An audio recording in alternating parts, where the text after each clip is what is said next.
Bab 846 nomor 1 di dunia. Penduduk kota bulan merah semua terkejut. Dia benar-benar meniru lagu, satu pedang menundukkan jiwa, milik Ning Keiwei dan menggunakan pedangnya sebagai pedang untuk menampilkan lagu penundaan jiwa.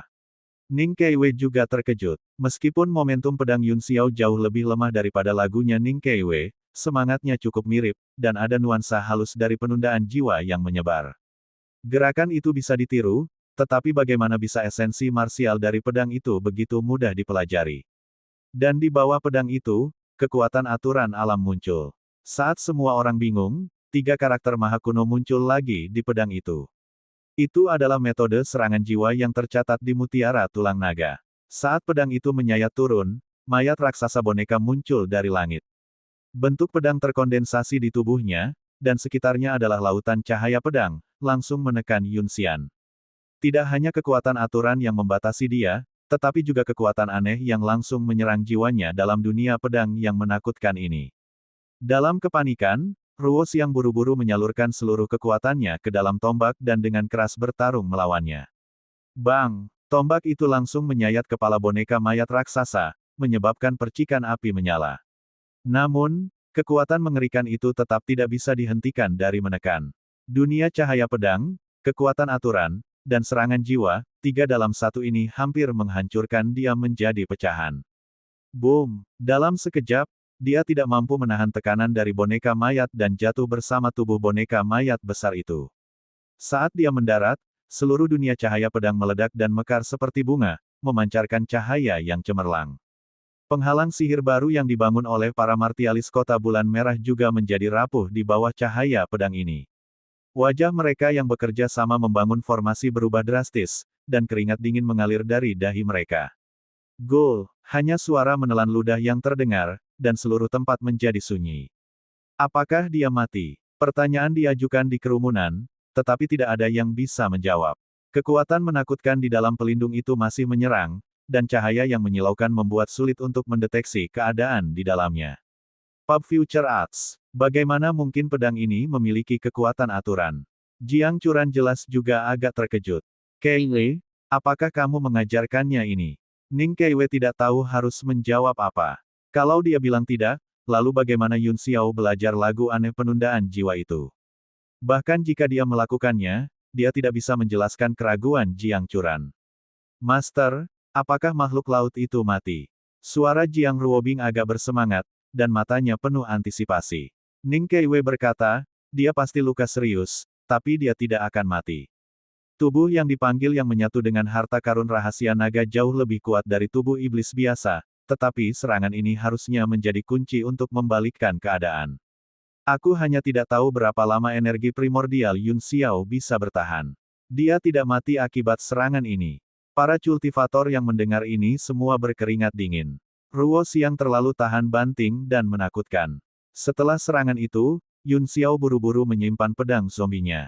Dia tidak bisa mengendalikan pedang itu sepenuhnya, dan takut bahwa pedang itu akan menyedot energi primordialnya sekaligus, lalu tidak ada apapun yang bisa dilakukan untuk menyelamatkannya. Untungnya, tampaknya pedang itu sangat menyukai air mata naga sejati, jadi tidak menyerap energi primordialnya sendiri. Pedang ini tidak cukup untuk membunuh anak ini. Aku akan tambah satu lagi seranganmu. Saat ini, cahaya di panggung perlahan memudar, memperlihatkan sebuah lubang hitam yang sangat dalam. Meski ki spiritual, di panggung sudah benar-benar hancur, tetap ada sebuah senjata tingkat mendalam yang tergeletak di sana. Tetapi, senjata itu benar-benar telah terbakar menjadi abu dan asap, dan materialnya hilang. Yun Xiao menarik napas dalam dan menyesuaikan kondisinya, lalu mengeluarkan tablet alam ilahi dari genggamannya. Saat dia mengucapkan mantra, kekuatan dunia menyebar dan langsung berubah menjadi sebuah gunung kecil, yang jatuh ke dalam lubang hitam itu. Nih lagi senjata tingkat 9, Kasaya. Semua orang berpikir dalam hati diam-diam.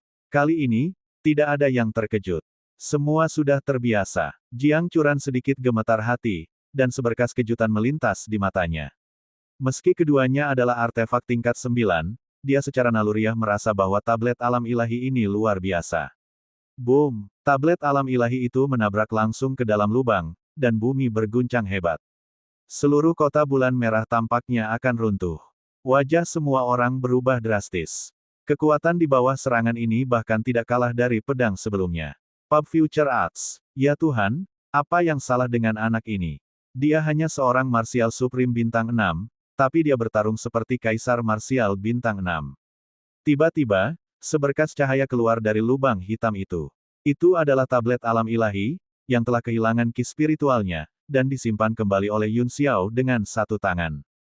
Apa yang berikutnya adalah napas naga yang menakutkan. Lubang hitam itu seperti sarang naga, dan tampaknya sedang bernapas. Bang! Ledakan keras terdengar dari dalam, lalu sebuah bayangan melesat ke langit dan langsung menabrak Yun Xiao. Boom! Luas ruang tempat Yun Xiao berdiri langsung meledak.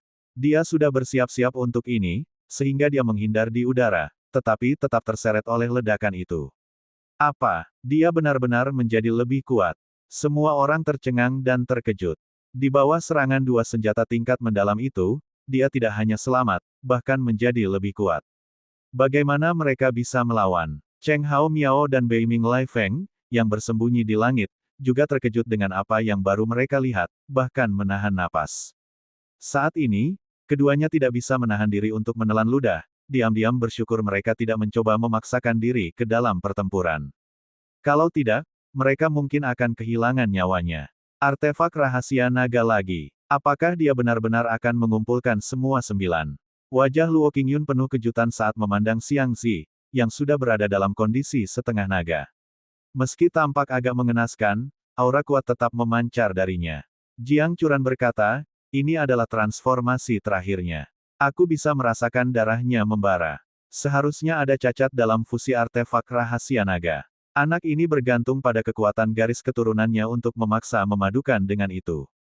Jangan bicara soal apakah dia masih punya harta rahasia, bahkan jika dia punya, dia tidak bisa memadukan satu lagi dalam kondisi saat ini, atau tubuhnya akan hancur.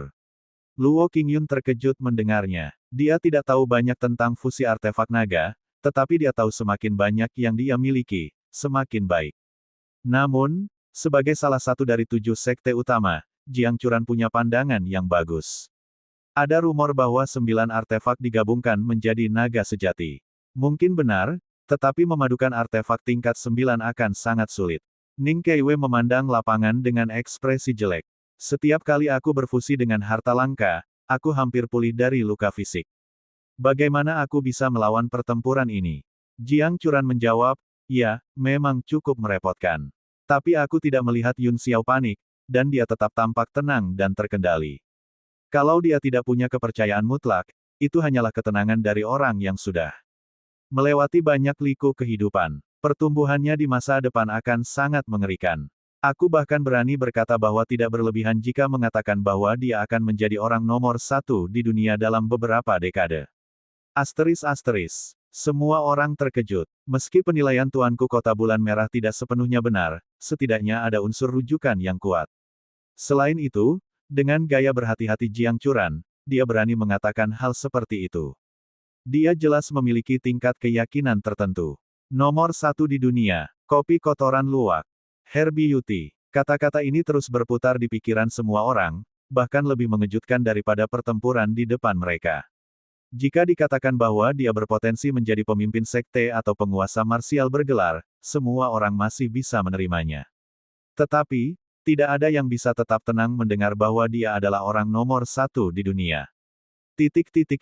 Ruan Hongyu juga merasakan getaran di hati. Dia tiba-tiba tersenyum dan berkata, karena suamiku berani membuat klaim seperti itu, pasti dia sangat mengagumi Li Yun Xiao ini. Selama dia menang, kompetisi pencarian pasangan akan berhasil. Maksudnya bahwa dia sudah punya niat menjadikan Yun Xiao menantu. Zimao Ruan merasa kecewa mendengar itu. Dia berencana menggunakan potongan logam untuk mengancam Yun Xiao dan membuatnya menyerah menikahi Jiang Ruobing, tetapi sekarang, setelah Jiang Churan mengomentari masa depan Yun Xiao, tidak ada yang akan melepaskan kandidat populer seperti itu. Bahkan Jiang Churan sendiri merasa sangat aneh. Dengan karakter dia tidak akan pernah mengucapkan kata-kata seperti itu. Tetapi, perasaan itu sangat kuat. Ini adalah insting seorang marsial. Pada tingkat kultivasinya, insting ini jarang salah. Tuanku Jiang, kamu terlalu serius. Hasilnya akan segera terungkap, dan aku tidak yakin Yun Xiao ini bahkan akan mampu melewati ini. Akhirnya, Seseorang tidak percaya diri dan membalas dengan dingin. Jiang Churan tersenyum dan berkata, mari kita lihat bagaimana Yun Xiao mengatasi ini. Menurut perkiraanku, kekuatan terkuat Xiangzi seharusnya di puncak Martial Emperor bintang 4 paling tinggi. Sulit baginya untuk melangkah lebih jauh. Dan Yun Xiao tampak terkejut. Oh, pria itu mengerutkan kening. Seberapa kuat Yun Xiao? Apakah dia mungkin Martial Emperor bintang 5? Yun Xiao. Jiang Churan tersenyum santai dan berkata, aku sama sekali tidak bisa memperkirakan kekuatan Yun Xiao. Itu hanya pendapat Tuanku Jiang, kata pria itu. Mari kita tunggu sampai Yun Xiao menang. Aku rasa peluangnya kecil. Di atas lubang hitam di langit, Ran Xiang sudah berubah total. Setelah tanduk naga menyatu dengan tubuhnya, kekuatan garis keturunannya pun dilepaskan ke batas maksimal. Separuh tubuhnya sudah berubah menjadi bentuk naga, dan dia memegang tombak di tangan. Penampilannya seperti anggota keluarga kerajaan dari 4 laut. Hehe, akhirnya kamu mau menunjukkan bentuk terkuatmu. Dengan es di tangan, Yun Xiao melambaikan tangannya, dan 9 pedang bintang dingin utara terkonsentrasi lagi di depannya, membentuk garis lurus. Tombak di tangan Ruo Xiang diletakkan secara horizontal, dan auranya meningkat dengan keras. Dengan dia sebagai pusat, langit bergetar, dan sinar cahaya memancar dari tubuhnya. Di bawah naga yang membumbung tinggi, angin dan hujan menyerang. Langit mulai dipenuhi awan gelap, disertai petir dan guntur. Pada saat ini, bayangan menakutkan perlahan muncul dari tubuh Ran Xiang. Sebuah kepala naga besar perlahan mengangkat kepalanya, matanya seperti lentera terbuka lebar seolah melewati waktu dan ruang tanpa batas, menatap Yun Xiao. Petik 2 tanda seru tanda tanya petik 2. Di bawah tatapan mata naga itu, Yun Xiao tidak bisa menahan getaran. Dia buru-buru mengedarkan teknik pembesaran besar untuk menenangkan pikirannya. Kamu sangat kuat. Kamu nomor 1 di antara generasi muda manusia, kemampuan memaksa aku sampai sejauh ini, benar-benar luar biasa, kata Ruo Xiang dengan tenang. Kalau Song Yuliang tidak mendapatkan artefak naga keempat di kota ini, aku benar-benar akan mati di tanganmu hari ini. Maksudmu kamu akan menang? Yun Xiao menyeringai. Kamu bilang kamu akan menang?